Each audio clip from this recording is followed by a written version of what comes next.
আপনাদের অধিকাংশ সাবস্ক্রাইবার এবং ভিউয়ার্সদের কমেন্ট আসে কিভাবে আপনারা ইডব্লিউএস সার্টিফিকেটের জন্য অ্যাপ্লাই করবেন আর তার জন্য কি কি ডকুমেন্টস লাগবে বা তার ক্রাইটেরিয়া কি কি আছে। তাই আজকে এই ভিডিওর মাধ্যমে আমি আপনার এই যে মন সন্দেহগুলো সেটা কিন্তু ক্লিয়ার করার চেষ্টা করব। আপনারা জানেন ইডব্লিউএস অর্থাৎ ইকোনমিক্যালি উইকার সেকশন। ইডব্লিউএস হলো এমন একটি লোকেদের একটি উপশ্রেণী যাদের বার্ষিক আয় 8 লাখের থেকে কম এবং যারা এসসি এসটি ওবিসি সেটা কেন্দ্রীয় হতে পারে, সেটা এমবিসি অর্থাৎ তামিলনাড়ু হতে পারে, এই বিভাগের অন্তর্গত নয়। ইডব্লিউএস বিভাগটি এমন লোকেদের জন্য যারা ফেডারেল দারিদ্র্য স্তরের নিচে এবং সরকারের কাছ থেকে আর্থিক সাহায্যের প্রয়োজন। ভারত সরকার সরকারি চাকরি এবং শিক্ষা প্রতিষ্ঠানে ইডব্লিউএস ব্যক্তিদের জন্য 10% অর্থাৎ 10% সংরক্ষণের ব্যবস্থা করেছে। বন্ধুরা, প্রথমেই বলে দেই ইডব্লিউএস শংসাপত্রের জন্য আপনারা কিভাবে আবেদন করবেন। অনলাইন আবেদনের সময় স্ক্যান করা ফটোগ্রাফ বাধ্যতামূলকভাবে জমা দিতে হবে। সার্টিফিকেট আপনাকে যে প্রদান করা হবে সেটা সম্পূর্ণ আপনার বিনামূল্যে। বর্ণ শংসাপত্রে অনলাইন আবেদনের জন্য কোনো নথি আপলোড করার প্রয়োজন নেই। 1 নাম্বার, 2 নাম্বার, 3 নাম্বার এবং 4 নাম্বার পৃষ্ঠা বিশদভাবে পূরণ করতে হবে। যখন আপনি এটা অনলাইনে ফিল আপ করবেন তখন কিন্তু অটোমেটিকভাবে আপনাকে সমস্ত কপি চলে আসবে, আপনারা কিন্তু ডাউনলোড করে সেভ করে নেবেন। বন্ধুরা, তাহলে প্রথম পাতায় আপনাদের কি কি ফিল আপ করতে হবে সেটা একটু দেখে নেই, কারণ আপনাদের অধিকাংশ সাবস্ক্রাইবার এবং ভিউয়ার্সদের কমেন্ট আসে কিভাবে আপনারা ইডব্লিউএস সার্টিফিকেটের জন্য অ্যাপ্লাই করবেন আর তার জন্য কি কি ডকুমেন্টস লাগবে বা তার ক্রাইটেরিয়া কি কি আছে। তাই আজকে এই ভিডিওর মাধ্যমে আমি আপনার এই যে মন সন্দেহগুলো সেটা কিন্তু ক্লিয়ার করার চেষ্টা করছি। আশা করি আপনাদের ভিডিওটা কাজে আসবে। কাজে এসে থাকলে অবশ্যই চ্যানেলটিকে সাবস্ক্রাইব করে নেবেন এবং একটা লাইক বাটনে ক্লিক করে অবশ্যই একটা লাইক। তো চলুন প্রথম পাতাটা পড়ে নিই। দেখুন বন্ধুরা, এখানে রাজ্য সরকারের জন্য এবং কেন্দ্রীয় সরকারের জন্য দুটো আলাদা নিয়ম আছে। তো প্রায় 90% নিয়ম একই, তো কিছু কিছু ক্ষেত্রে সেটা কি হয় একটু বেশি ডকুমেন্টস লেগে যায় বা তার প্রক্রিয়াটা একটু আলাদা রকমের হয়। তো রাজ্য সরকারের প্রথমে আমরা দেখে নেব। তো বন্ধুরা, আমরা রাজ্য সরকারের জন্য কি কি ক্রাইটেরিয়া আছে সেটা আজকে কিন্তু আমি আপনাদের কাছে বলার চেষ্টা করছি। প্রথমে দেখে নিন, আপনার কাছে দুটি বিকল্প থাকবে, সেখান থেকে একটা রাজ্য নির্বাচন করতে হবে যদি আপনি রাজ্যে অ্যাপ্লাই করে থাকেন। আপনার আবাসিক এখতিয়ার অনুযায়ী ড্রপ ডাউন তালিকা থেকে জেলা, উপবিভাগ, পৌরসভা, ব্লক এবং জিপি বা ওয়ার্ড নির্বাচন করতে হবে। সাধারণ নির্বাচন করতে হবে এবং ড্রপ ডাউন থেকে বর্ণ নির্বাচন করতে হবে। ঠিক আছে, অর্থাৎ কাস্ট। আপনার নাম পুরোপুরি লিখতে হবে, আপনার বাবার নাম লিখতে হবে, আপনার মোবাইল নাম্বার লিখতে হবে, ফোন নাম্বার শুধুমাত্র সংখ্যাসূচক হতে হবে। ঠিক আছে, অর্থাৎ সংখ্যাই থাকে, কোনো চিহ্ন থাকবে না কিন্তু।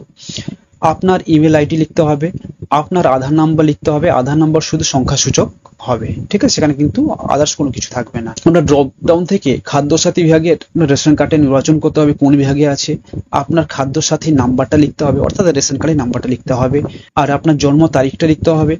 অনুগ্রহ করে আপনার জন্মের স্থান লিখতে হবে, কোন স্টেটে, কোন ডিস্ট্রিক্ট, কোন পুলিশ স্টেশন, ভিলেজ, সিটি, অর্থাৎ ডিটেলসে কিন্তু আপনাকে এটা লিখতে হবে। ঠিক আছে, এটা আপনার হচ্ছে কি না প্রথম পাতায় এগুলো আপনার ফিল আপের জন্য থাকবে। ঠিক আছে, এবারে সেকেন্ড পাতায় তাহলে কি থাকবে। সেকেন্ড পাতায় আমরা দেখে নেব কি কি থাকবে। বর্তমান ঠিকানা গত 6 মাসের জন্য, আপনি গত 6 মাস কোন ঠিকানায় আছেন তার একটা কিন্তু আপনার সার্টিফিকেট লাগবে। আপনার ঠিকানায় বাবার নাম, ওয়ার্ড বা জিপি, ভিলেজ বা পাড়া, বাড়ি number, road, post office, pin code লিখতে হবে এবং ড্রপডাউন থেকে পুলিশ স্টেশন নির্বাচন করতে হবে।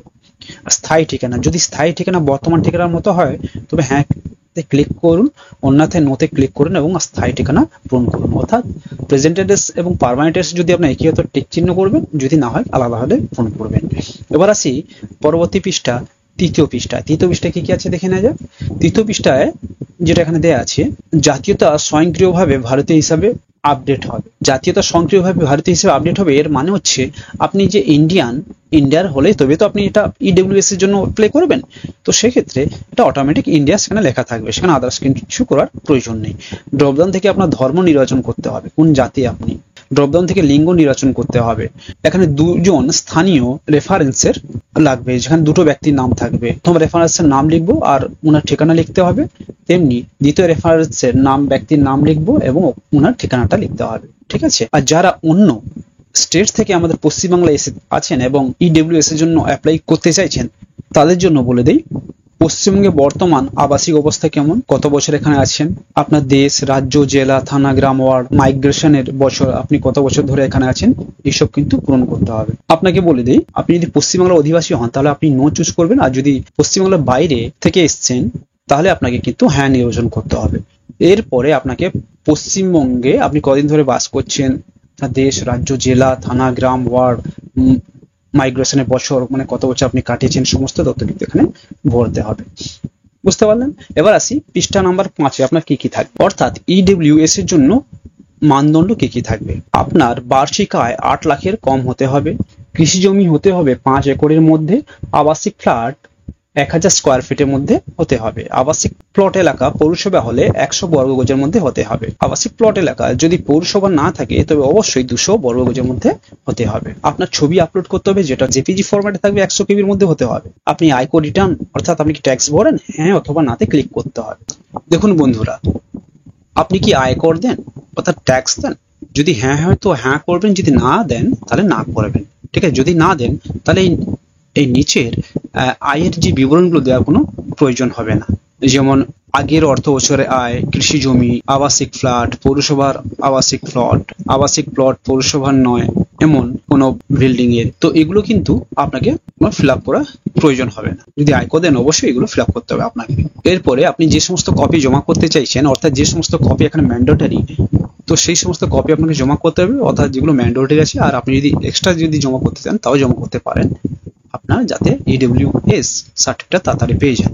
তারপরে আপনি অনলাইনে অ্যাপ্লাই করলে এটাকে সাবমিট বাটনে ক্লিক করতে হবে এবং অটোমেটিক্যালি আপনার কাছে ফর্মের স্বীকৃতি অর্থাৎ অ্যাকনলেজমেন্ট নাম্বার, আয়, সম্পদ ইত্যাদি বিভিন্ন রকম তথ্যের PDF কপিতে বেরিয়ে আসবে, পরে এগুলোকে ডাউনলোড করে। তো বন্ধুরা, আবেদনের প্রক্রিয়াটা কি হবে আপনাদের? প্রথমে তো আপনি EWS অ্যাপ্লাই করলেন কোনো অফিসিয়াল ওয়েবসাইট থেকে বা কোনো কিওসি থেকে, তারপরে ইন্সপেক্টর লেভেল ওটা ভেরিফাই হবে, তারপরে ভিডিও লেভেল ওটা ভেরিফাই হবে, তারপরে HDO লেভেলে ওটা ভেরিফাই হবে, তারপরে ADM লেভেলে ভেরিফাই হবে।